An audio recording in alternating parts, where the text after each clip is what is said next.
रोते बिलखते लोगों की चीख पुकार आपने सुनी, हमने सुनी, लेकिन यहाँ पर मौजूद अधिकारियों के कान तक ये पहुँच नहीं पाई और जब तक वो आए तब तक बहुत देर हो चुकी थी। मुबस्सिर हमारे साथ जुड़े हैं। मुबस्सिर, कितने लोग इस वक्त घायल अवस्था में वहाँ पर है और उनकी मौजूदा परिस्थिति क्या है?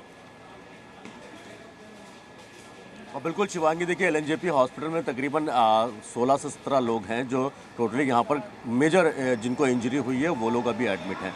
15 लोगों की डेथ यहाँ बता रही है। 3 लोगों की डेथ जो है वो लेडी हार्डिंग हॉस्पिटल के अंदर बताई जा रही है। 4 बच्चे भी इसमें शामिल हैं, महिलाएं ज़्यादातर शामिल हैं और पुरुष भी हैं इसमें शामिल।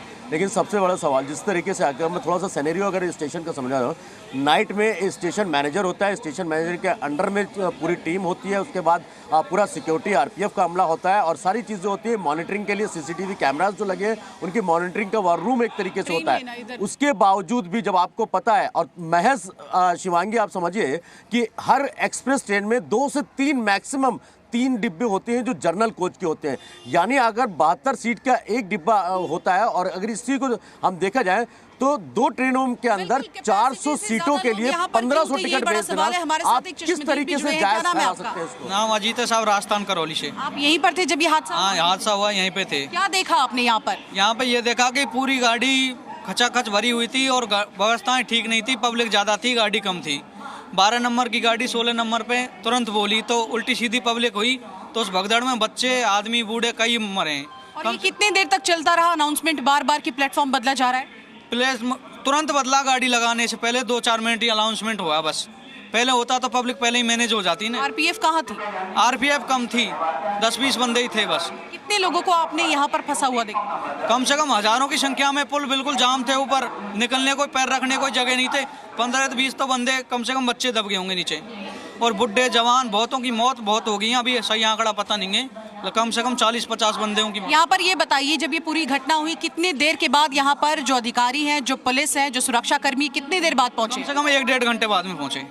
और तब तक लोग यहाँ पर दबे रहे? बिल्कुल दबे रहे। हम कुली भाई ने जाम कर दिया पूरा ब्रिज, पब्लिक बाहर रोक दी, हमने ही रोका। प्रशासन था लेकिन कम हो। आप लोगों ने ज्यादातर लोगों की मदद की? रस्सी वसी अभी ही चाहिए पहले। एक आप रुकिए, एक बार फिर से ये रस्सी दिखा देते हैं। देखिए लीपापोती कैसे की जाती है। जब हादसा हो जाता है उसके बाद सुरक्षा के पुख्ता इंतजाम कर दिए जाते हैं, रस्सी बांध दी जाती है, सुरक्षा कर्मी यहाँ पर लगा दिए जाते हैं कि भगदड़ ना मचे। लेकिन ये रस्सी अगर पहले होती और सुरक्षा कर्मी यहाँ पर मौजूद होते तो इतना बड़ा हादसा होता ही नहीं होता। कितने बजे ये रस्सी लगाई गई है?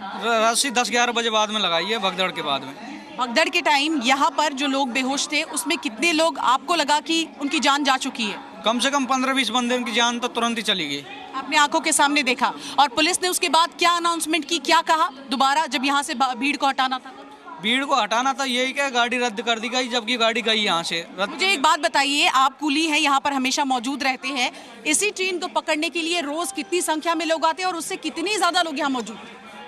ट्रेन में जगह तो कम रहती है, हजारों में आते हैं बंदे। तो कल 1-2 ट्रेन बढ़ाई भी गई लेकिन उनमें मैनेज नहीं हो पाया। कल बहुत भीड़ थी, कम से कम 20-30 हजार पब्लिक थी यहाँ पे।